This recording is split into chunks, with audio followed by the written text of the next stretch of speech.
Hello, everybody. This is Zach at it again. I'm your host, Zach Cooley, and I'm honored to be here with Don Bellezzo. He plays John Lennon in the Beatles tribute band Yesterday. They will be performing on May the 10th at the Lincoln Theater in Marion, Virginia. Don, it's an honor to have you on the phone today. Thank you very much, Zach. It's my honor to be here.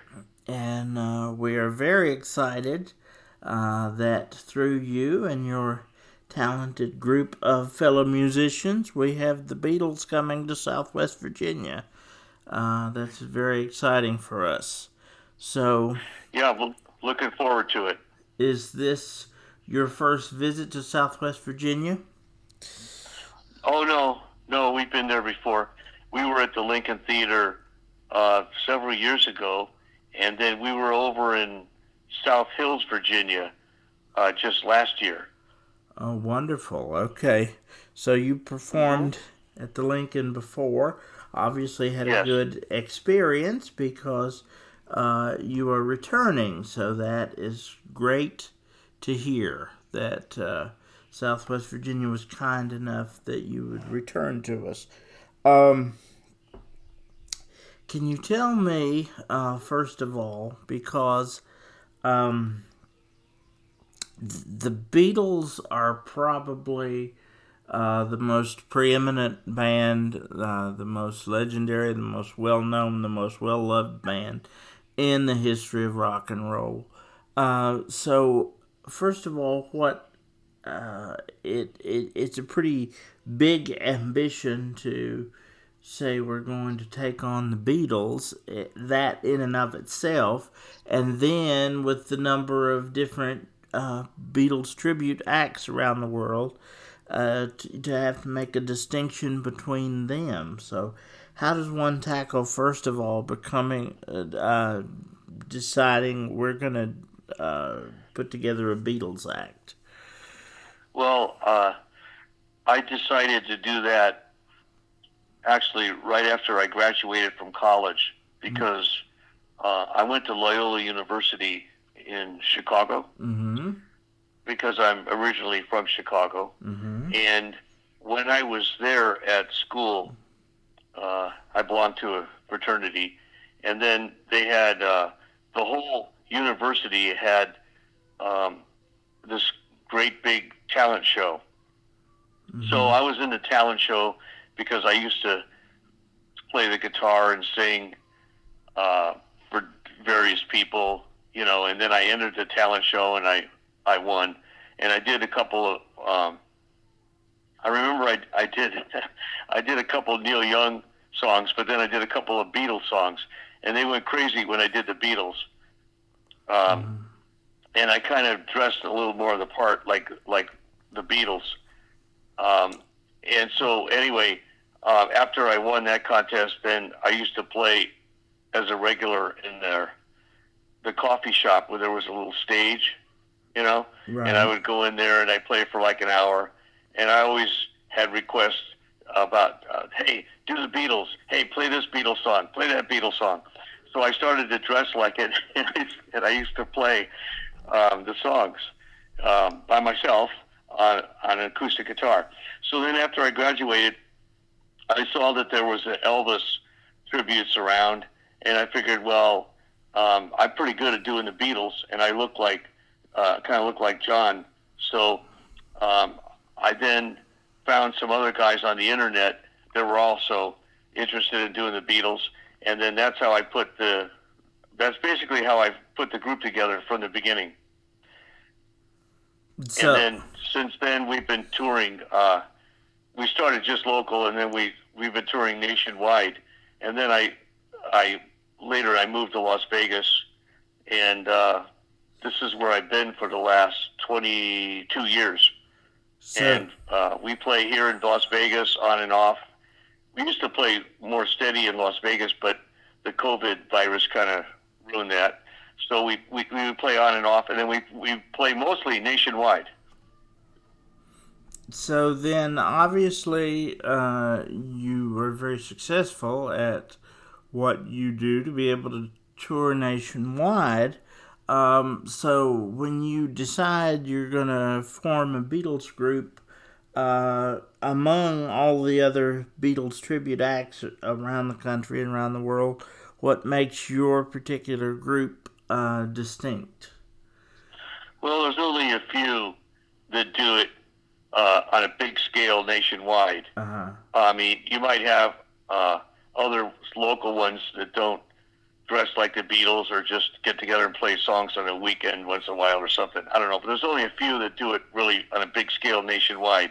So when we were playing here in Las Vegas, Paul McCartney came to see us, and we talked with him afterwards, and he endorsed us and said that we can use his name in the advertising wherever we play. So I think that distinguished us from any of the other, few of the other bigger ones that might play nationwide. Absolutely. So what was it like to meet and talk with Paul McCartney? Yeah, he was very nice, and he came to see us in Las Vegas play because in Las Vegas they had that other show that was done by Cirque du Soleil. Uh-huh. And they had they played the Beatles music, and they had dancers and all this other stuff. You know, Mm-hmm. It wasn't anybody impersonating the Beatles. It was just a show with dancers and the Beatles songs, and it was at one of the big hotels. So Paul McCartney was involved in it, and then he came over to see us play. We were playing at the Tropicana, and we didn't even know he was there. And then we met him afterwards. Somebody told us that he wanted to see us, and I thought it was a joke, but it was him. And he came in with two other guys that were kind of standing behind him. Probably they're his bodyguards. Sure. And then we talked with him. He said he really liked us. He said we did a great job. Keep up the good work, chaps. You know, stuff like that. And we took a couple pictures with him, and then he told us that we could use his name, and he liked what we were doing. And then that was it. It took about 5 minutes, 6 minutes. That was about it. It was good though. But I'm sure that 5 or 6 minutes is permanently ingrained in your mind. Yes, it is. Yeah, definitely. Certainly would be mine. So let's back up just a hair.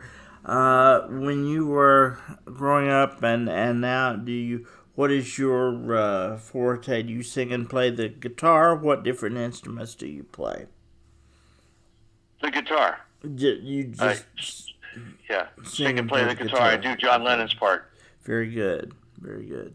Didn't know if you had done other instruments before or just strictly even the guitar, which being wheelchair bound and not able to hold any kind of instrument in my hand, any kind of instrumentalist that can play anything other than a radio is very impressive to me.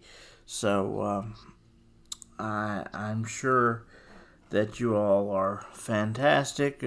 Again, looking forward to seeing you perform. I'll be bringing my 10-year-old daughter as an early birthday gift to see you all perform. She's a big Beatles fan. We've seen Paul McCartney and Ringo Starr, getting ready to go see Ringo again in Charlotte next month, which will be a big thrill as well. So we're very much looking forward to your performance at the Lincoln. Can you tell me a little bit about the other guys that are in the group with you? Yeah, sure. There's a gentleman named Rich Fozzie that does Paul McCartney's part, and he's a natural left-handed guy. And Right. then there's another guy that does George Harrison's part. His name is John Ocker. And then the person that does Ringo Starr's part, his name is Tony Felicetta.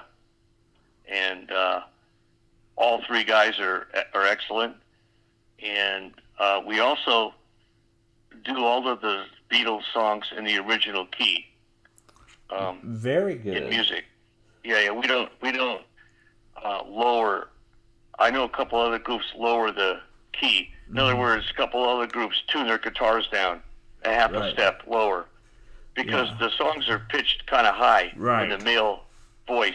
Right. But we do all the songs in the original key. Nothing's lowered. And it's very hard to hit the notes for most people. So the fact that you all can is quite admirable. Yes, and the other thing is that I can't. I don't read music, so I had or write down notes, formally. Right. I just never bothered with it because I don't care. So anyway, I listened to the records and I could tell you what key the songs are in, and then I figured out rather quickly what John Lennon's part was, and then I basically know the vocal parts on all of what the other guys sing too, just by listening to it. Right. The records. Now the one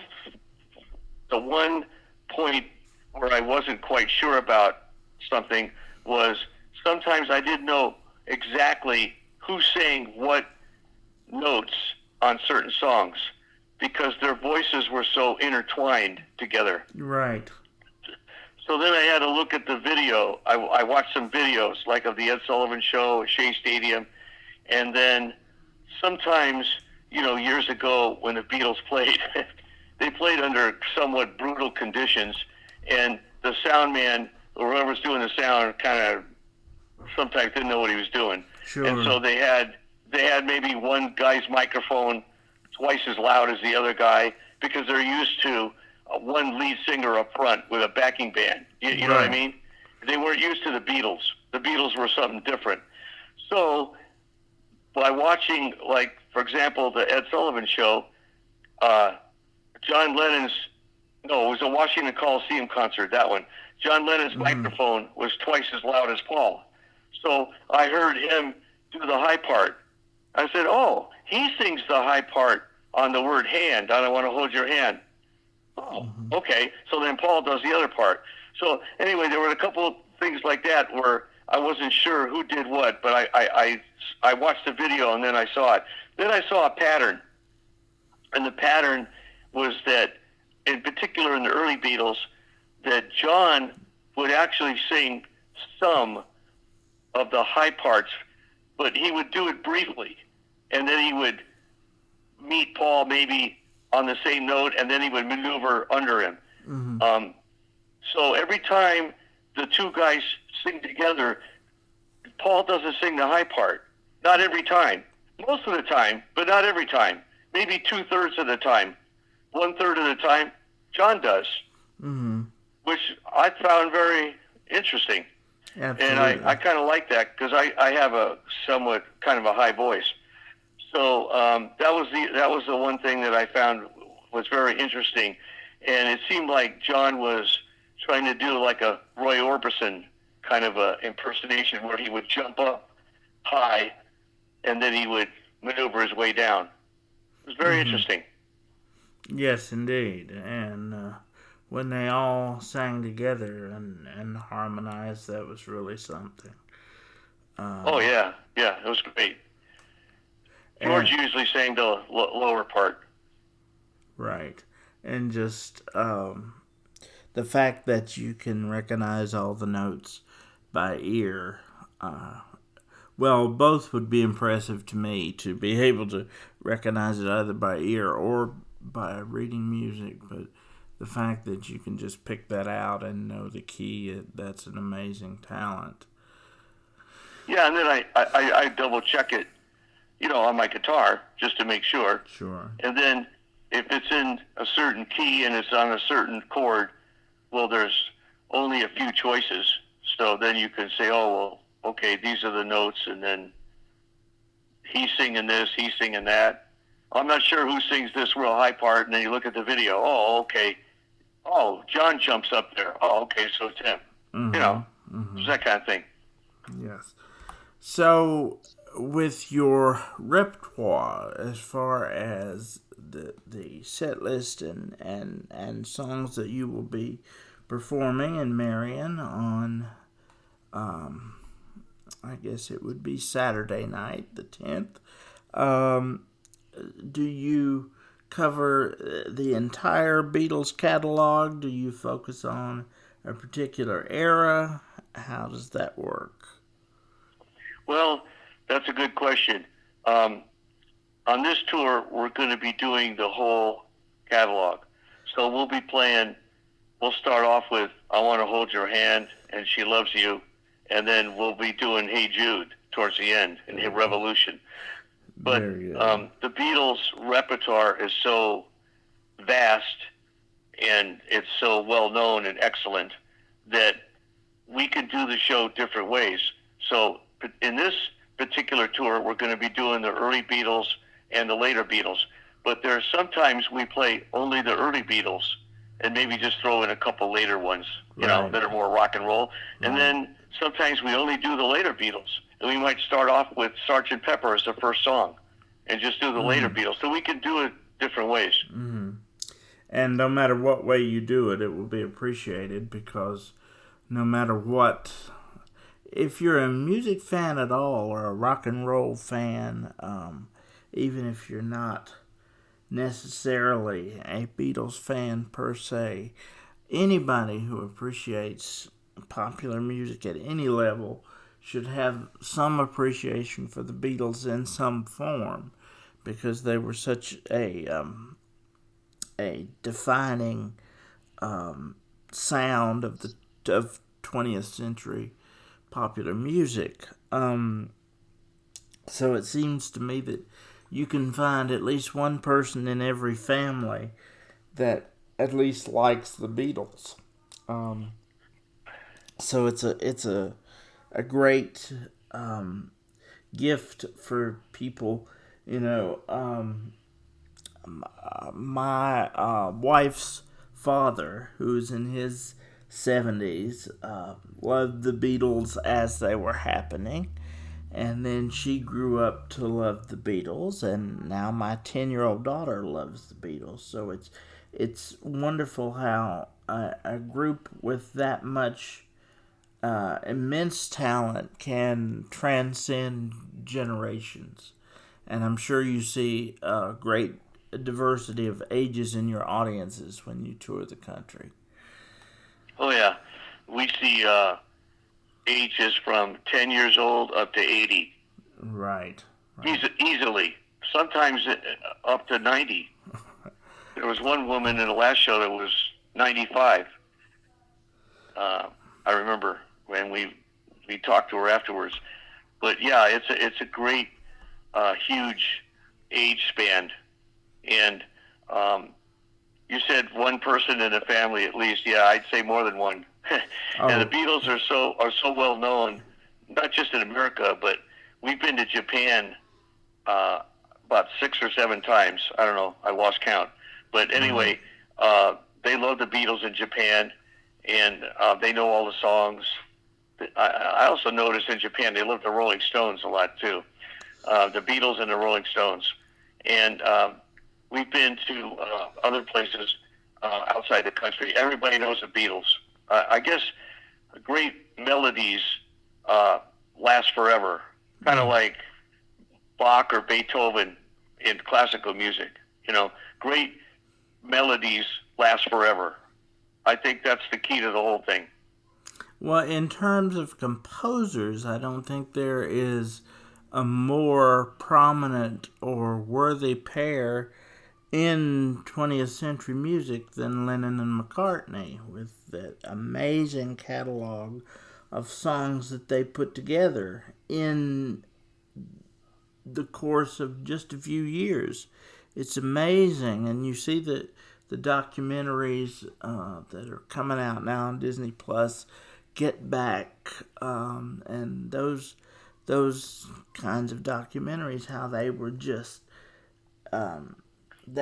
Paul and John in particular would sit down together and just play for hours. Like songs or pieces of songs would be spilling out of them. And that kind of talent is just amazing and extremely rare. And I think that's what makes the Beatles the legendary group that they are. Yeah, I agree. it's mainly because of those two. Then later, George Harrison added some great songs, and then in the early Beatles, in addition to Lennon McCartney's songwriting and their ideas about it, you also had the record producer George Martin, who is considered like the fifth Beatle, who was a little more classically trained, and he would help them shape some of the production on the songs. And I remember reading an interview and seeing a live interview of John Lennon saying that they learned certain things from George Martin while they were recording, but he said George Martin also learned from them. Mm-hmm. It was a very mutual thing. Absolutely. And for you and your bandmates, what a thrill it must be to travel the world and play the music that you love. Yeah, it really is. We mostly stick to America now, because I don't know, different reasons. The world isn't quite safe, and there's a lot of, going over to Japan or somewhere else is a lot of traveling. So there's plenty of places to play in America. So we mainly just stick to America. Well, we are certainly glad that you're choosing Southwest Virginia on May the 10th. Thank you for being on the program today. It's been an honor to talk with you. Well, thank you very much. And I appreciate it speaking with you. And I'd also like to say that we do play quite often in the South.